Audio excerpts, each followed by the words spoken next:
मुअज़्ज़ज़ homeopath मैं doctor Saima Lahore से एलएचएमआई के मेंबर मुखातब हूँ।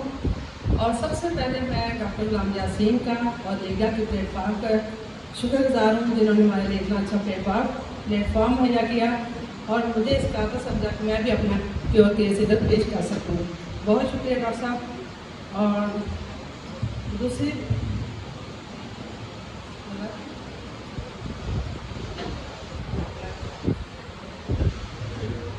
ये एक केस है जॉइंट सेल ग्रैनुलोमा का, जो कि एक 7 साल का बच्चा मेरे पास आया था, जो उसको जॉइंट सेल ग्रैनुलोमा का मसला था, जो उसके पेरेंट्स लेके आए।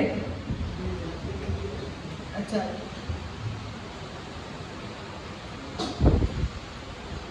जो आज मैं केस पेश करने जा रही हूँ, ये 7 साल के बच्चे का है और जॉइंट सेल ग्रैनुलोमा का, जो कि उसके राइट मैक्सिला पे था, राइट मैक्सिला में था। और इस बच्चे का सेल ग्रैनुलोमा है क्या? सेल ग्रैनुलोमा एक टिश्यू रिएक्शन है। टिश्यू रिएक्शन की टाइप है accumulation of immune cells, particularly macrophages, in response to various stimuli such as bacteria, fungi, or other particles that the body is unable to eliminate. ये जो case था, ये diagnose हो चुका था सीटी स्कैन, फेस की CT scan से, और इसकी रिपोर्ट भी है, मैं अभी आपको दिखाऊंगी। अच्छा, इसमें हम पेशेंट की हिस्ट्री बताते हैं कि पेशेंट 1.5 साल से इस प्रॉब्लम का शिकार था। वो एक हॉस्पिटल में चले आया था। उसका जब टेस्ट के बाद बायोप्सी हुई तो बिनाइन था। उसके बाद उसका ऑपरेट किया गया और उस लीजन को रिमूव कर दिया गया। रिमूव करने के 2-3 माह बाद उसकी ये ग्रोथ दोबारा से स्टार्ट हो गई। उसके पेरेंट्स जब दोबारा डॉक्टर्स पे विजिट पे गए तो डॉक्टर ने उनको बताया कि ये आपके बच्चे का जो इशू है, ये जब भी रिकवर करेगा, दोबारा से स्टिमुलेट होगा, आपकी ग्रोथ होगी, तो ये ऑपरेट ही करना पड़ेगा, इसका यही हल है। और साथ उन्होंने उनको एडवाइस दी कि अगर आप कभी भी कहीं से ट्रीटमेंट लें इस बच्चे के लिए, तो किसी किस्म की कोई कैल्शियम वाली मेडिसिन इसको ना दी जाए। ये इसकी ग्रोथ ज़्यादा स्पीडली बढ़ सकती है, जो कि इसके लिए नुकसानदेह हो सकती है। एक इसका ये सिम्टम था। दूसरा, बच्चा बहुत कमज़ोर था, 1.5 साल से उसका वज़न नहीं बढ़ रहा था।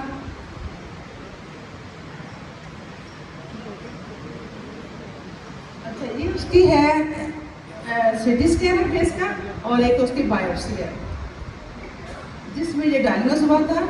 जॉइंट का मतलब है कि काफ़ी बड़ा ग्रोथ थी उसकी। उसके बाद अब हम बताते हैं ऑब्जर्वेशन कि जब वो बच्चा आया, जो उसका ग्रोथ थी राइट मैक्सिला की, वो बिल्कुल एग्जैक्ट साइनस के ऊपर था। और कैल्शियम की जो उसकी ग्रोथ देखने से नज़र आती है, काफ़ी स्टोनी हार्ड ग्रोथ थी, तो जो समझ आती है कि कैल्केरिया फ्लो। मगर जब डॉक्टर की एडवाइस पे कैल्शियम को नहीं दे सकते थे, तो मैंने उसको इग्नोर किया, क्योंकि रिस्क नहीं लेना चाहते थे हम कि उसमें कोई मसला हो।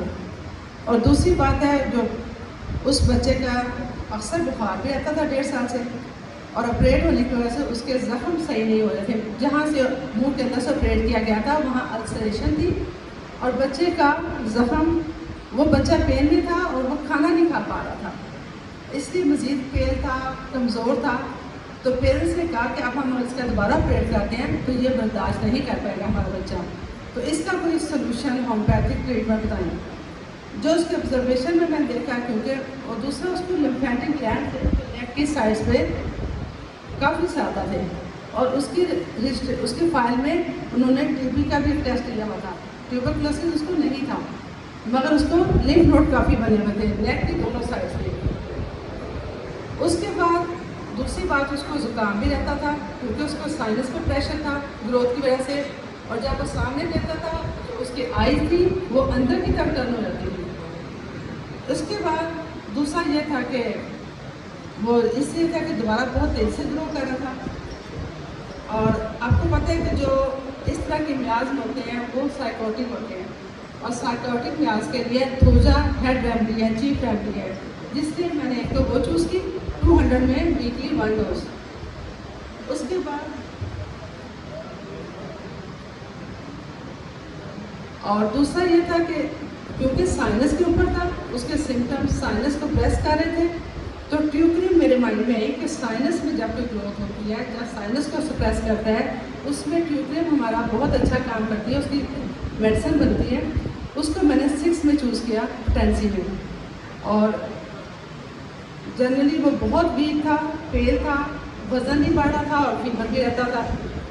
और उसके जो साइड पे लिम्फ नोड थे, उस लिम्फेटिक ग्लैंड जो पड़े हुए थे, इसके लिए मैंने जनरल हेल्थ के लिए उसको साथ फेराफास दी, जो कि बुखार को भी सही करती है और वैसे भी उसके इन्फेक्शन हर तरह का बेहतर वर्क करने के लिए साथ मैंने ट्यूक्रीम 2 टाइम और फेराफास 3 टाइम दिया और थूजा वीकली 1 डोज देने के बाद मैंने 15 डेज बाद उसको दोबारा बुलाया। बच्चा दोबारा मेरे पास अभी जल्दी आया। अच्छा, जब 15 डेज बाद बच्चा मेरे पास आया, उसकी जो सक्रीशन थी वो काफ़ी डिक्रीज हो चुकी थी और जो उसको प्रेशर था ट्यूक्रीम में, वो माशाल्लाह उसका काफ़ी बेहतर था। और उसका प्रेशर जो था उस ग्रोथ की वजह से जो उसके यहाँ फेस पे बांधा था, वो काफ़ी रिलीफ था, उसको रिलीफ मिला और बच्चा कुछ मुतमिन था, खुश था और थोड़ा सा बुखार भी उसका बेहतर था।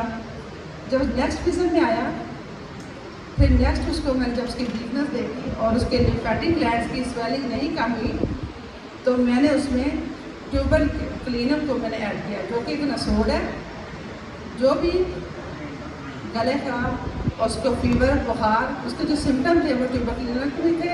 और ट्यूबर क्लीनम जो है वो दूसरी मेडिसिन के वर्किंग को भी अपग्रेड करती है। जो स्लो वर्क कर रही थी उनको ज़्यादा अच्छा, उसे फ़ायदा लेने के लिए ट्यूबर क्लीनम 200 में मैंने चूज़ की और वो भी मैंने अल्टरनेटली थूजा के साथ बच्चे को यूज़ कराई।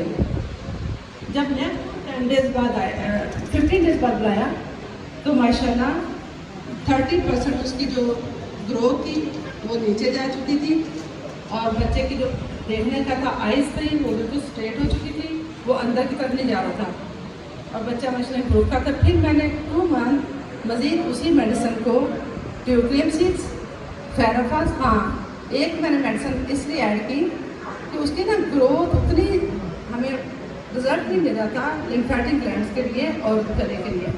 फिर साथ मैंने ऐड की कालीफ्लावर 6 में 30 में, कालीफ्लावर और फेराफास 3 टाइम अ डे और ट्यूक्रीम 2 टाइम।